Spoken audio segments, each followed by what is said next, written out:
Shalom. Selamat pagi anak-anak, selamat hari Minggu. Kita bertemu lagi walaupun ibadah kita masih online, tapi kami berharap kalian masih tetap setia. Semangat. Betul, semangat. Nah, sebelum kita mulai ibadah sekolah minggu kita hari ini, kita akan terlebih dahulu berdoa. Mari kita berdoa. Bu Dani nanti yang akan memimpin ya. Mari kita berdoa, anak-anak. Selamat pagi Tuhan. Terima kasih kalau pagi ini Tuhan masih sertai kami, Tuhan masih pimpin kami dengan tubuh yang sehat, dengan badan yang kuat. Terima kasih ya Bapa, kalau Kau masih beri kesempatan untuk kami boleh ibadah sekolah minggu pada pagi hari ini. Tuhan Yesus, pimpin ibadah kami dari awal sampai akhir. Biarlah Tuhan sendiri yang akan bekerja, Roh Kudus sendiri yang akan menolong kami, untuk kami boleh mengerti apa yang menjadi kehendak-Mu, apa yang menjadi keinginan-Mu melalui ibadah kami saat ini. Terima kasih Tuhan, kami serahkan ibadah kami di dalam nama Tuhan kami Yesus Kristus. Amin. Amin. Ya, kita akan mulai ibadah. Kita nyanyi. Selamat pagi Bapak. Selamat pagi Tuhan. Tak lupa terima kasih.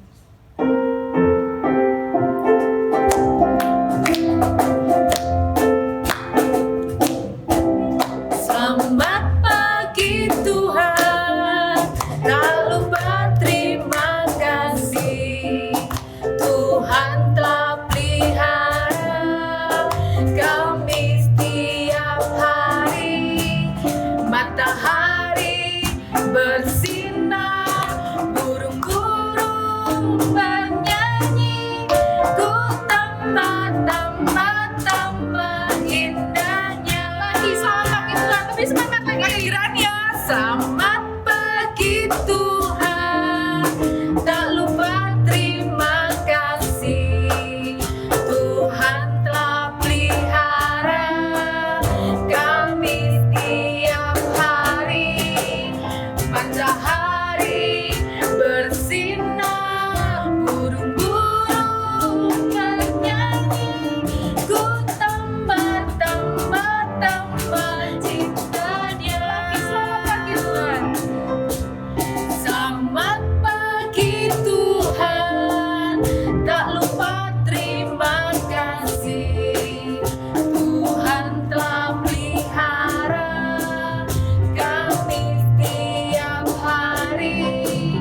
Matahari bersinar, burung-burung bernyanyi. Ku tambah cinta dia.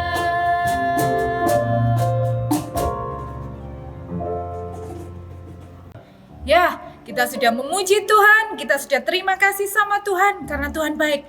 Saat ini kita waktunya super kebenaran. Super kebenaran kita kali ini lihat di bawah ini. Muliakan Allah dengan tubuhmu. Sekali lagi, muliakan Allah dengan tubuhmu. Diulanglah sekali lagi anak-anak. Muliakan Allah dengan tubuhmu. Bu Dani, supaya sama dengan super kebenaran yang tadi kita sudah hafalkan, kita naikkan pujian. Hati-hati gunakan tanganmu ya. Sip. Ya. Nah, sekarang tadi super kebenarannya bilang Muliakan Tuhan dengan tubuhmu. Ya. Yo, tepuk tangan semua anak-anak.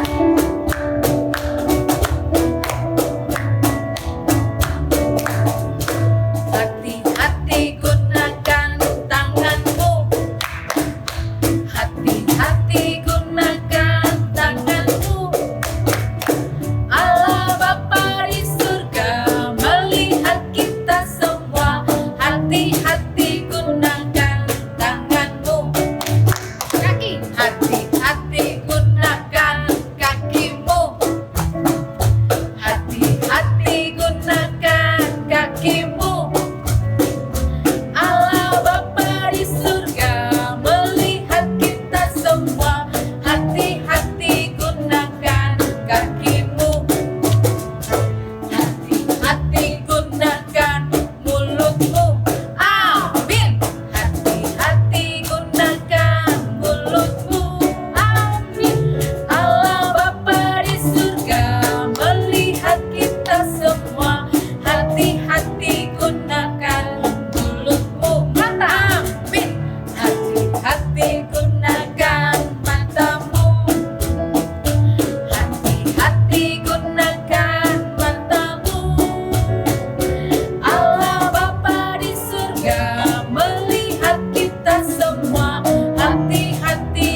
sudah belajar pujian, kita juga sudah belajar super kebenaran. Nah, saatnya kita mau belajar firman Tuhan.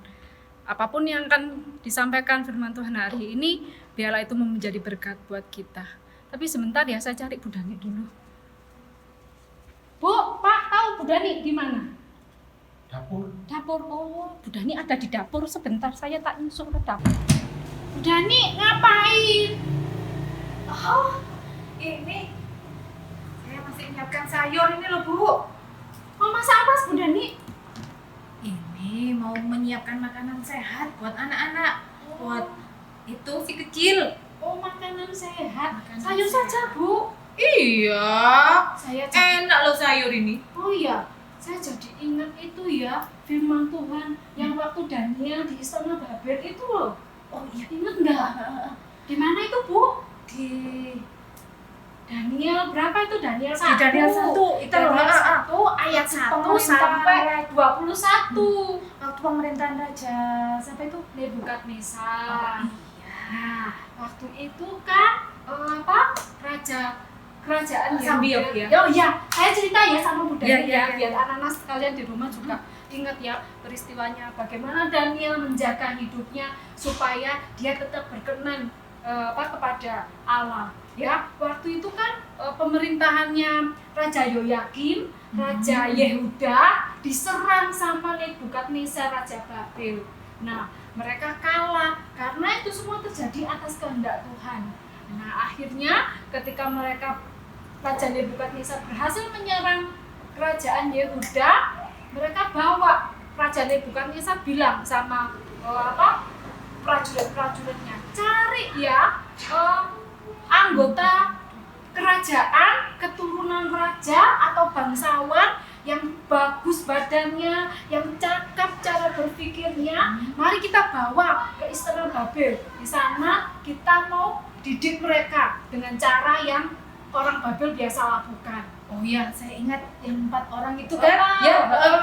Ada Daniel, ada Misael, ada Belsasar, dan Abednego. Ya. ya waktu itu 4 orang itu ya Bu ya. Nah, akhirnya 4 orang ini, Daniel, Belsasar, Abednego, dan Misael, mereka masuk dalam kelompok yang dikehendaki oleh Raja Nebukadnezar. Tapi nama-nama mereka diganti, Bu. Oh iya ya, biar sama-sama teman-temannya yang lain ya.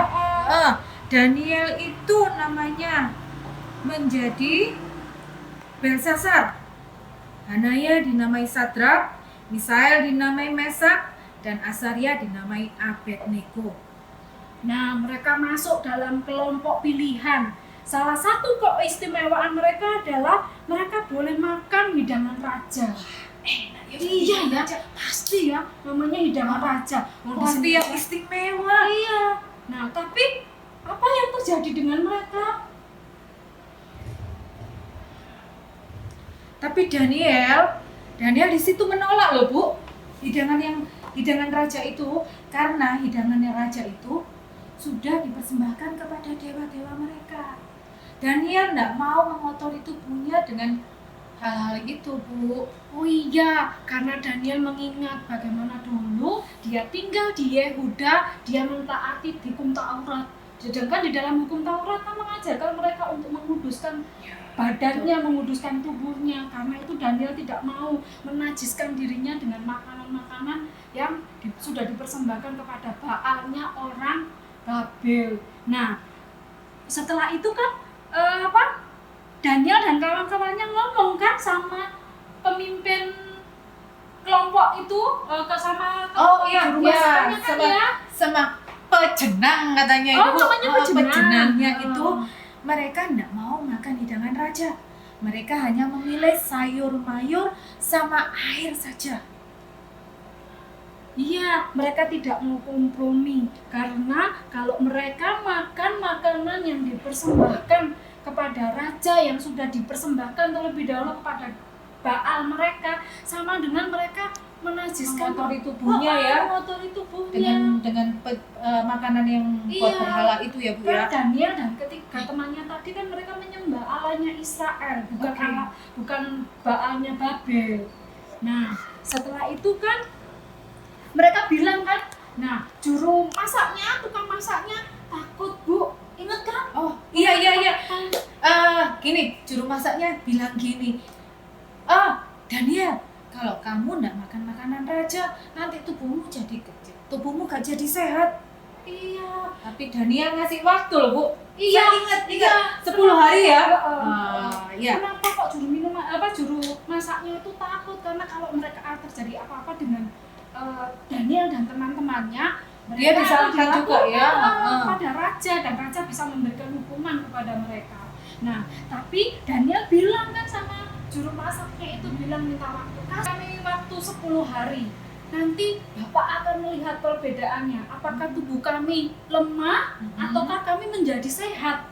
Nah, sampai akhirnya setelah dipikir-pikir sama juru masak tadi, baiklah, kamu tak kasih waktu 10 hari, kamu makan makanan yang kamu inginkan.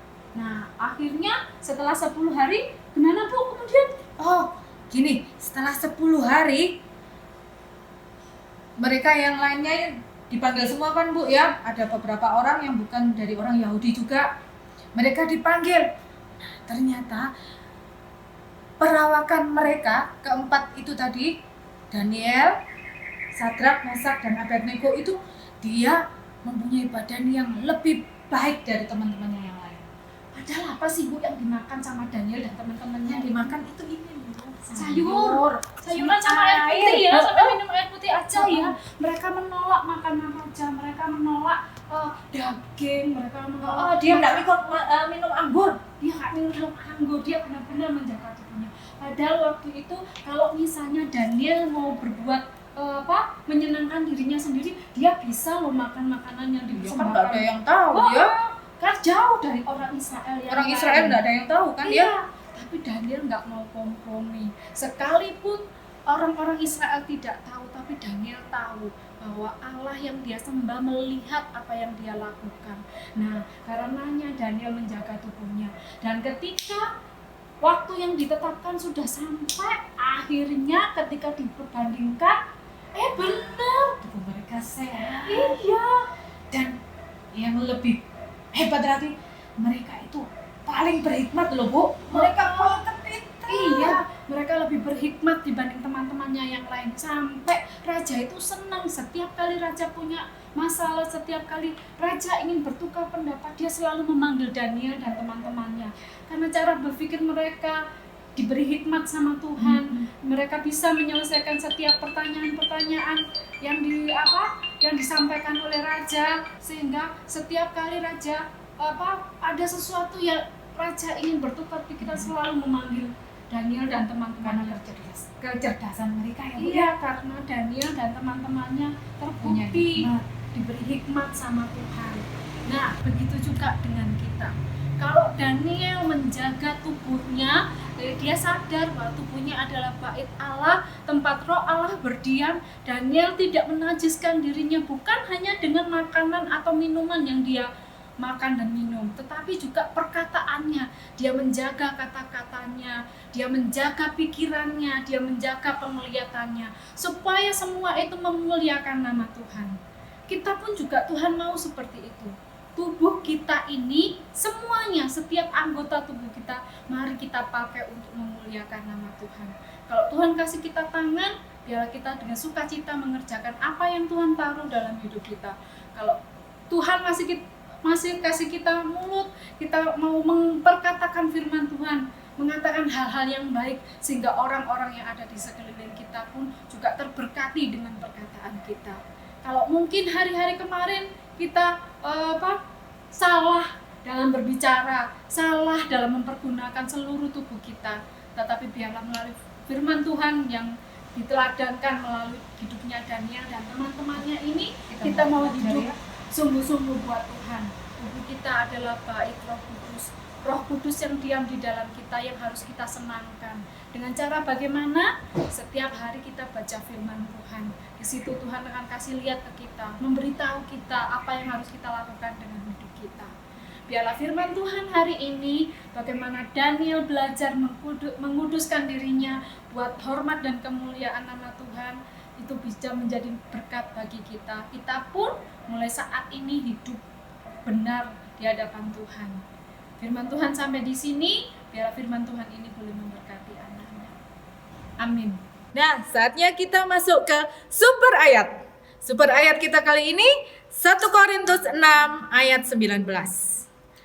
Atau tidak tahukah kamu bahwa tubuhmu adalah bait Roh Kudus yang diam di dalam kamu, Roh Kudus yang kamu peroleh dari Allah, dan bahwa kamu bukan milik kamu sendiri. Sekali lagi ya, 1 Korintus 6 ayat 19. Atau tidak tahukah kamu bahwa tubuhmu adalah bait Roh Kudus yang diam di dalam kamu, Roh Kudus yang kamu peroleh dari Allah, dan bahwa kamu bukan milik kamu sendiri. Nah, kita sudah mendengarkan firman Tuhan. Biarlah tubuh kita boleh dipakai Tuhan menjadi luar biasa. Tubuh kita boleh menjadi tubuh yang dikuasai oleh Roh Kudus. Kita akan belajar satu pujian yang baru agar Tuhan pakai tubuh kita untuk kemuliaan Tuhan. Mari kita pujikan mata kecil ini, mulut kecil ini.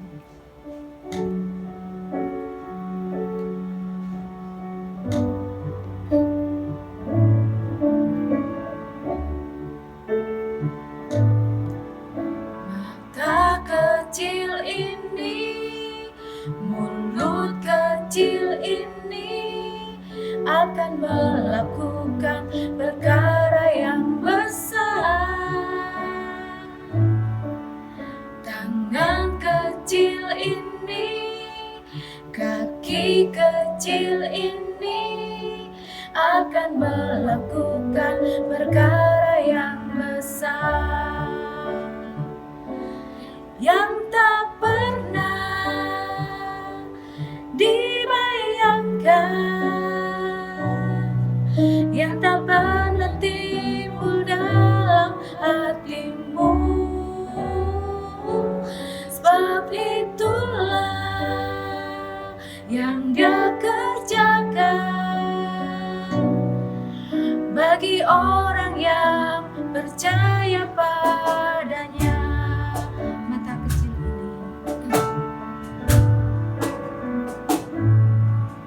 mata kecil ini, mulut kecil ini akan melakukan perkara yang besar.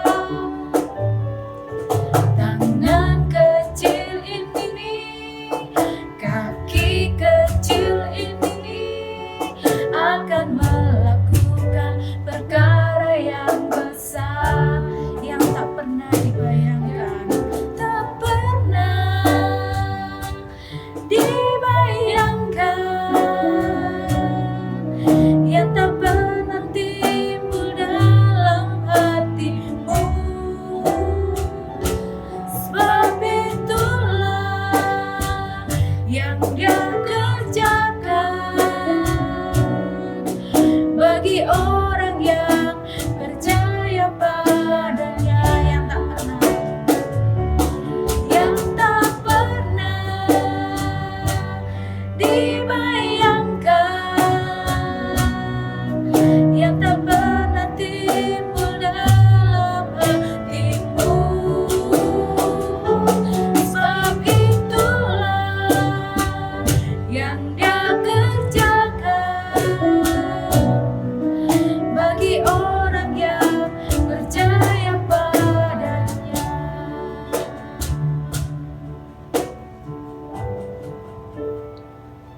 Tuhan Yesus, mampukan setiap kami bertanggung jawab dengan setiap bagian tubuh kami yang Tuhan sudah berikan bagi kami. Biarlah kami boleh menyadari Tuhan seperti Daniel melakukannya. Dia menjaga kekudusan hidupnya hanya untuk hormat dan kemuliaan-Mu. Mampukan setiap kami Tuhan, sekalipun kami masih muda, tetapi kami boleh belajar mengingat sungguh-sungguh bahwa tubuh kami adalah bait Roh Kudus, bahwa tubuh kami adalah untuk kemuliaan-Mu, sehingga semua yang kami lakukan memuliakan nama-Mu. Terima kasih Tuhan Yesus buat pelajaran yang boleh kami terima hari ini, dan biarlah hidup kami boleh senantiasa menyenangkan hati-Mu. Di dalam nama Tuhan Yesus, kami menyerahkan firman Tuhan yang sudah kami pelajari hari ini, kiranya Engkau yang akan memimpin setiap kami. Dalam namamu kami berdoa, haleluya, amin.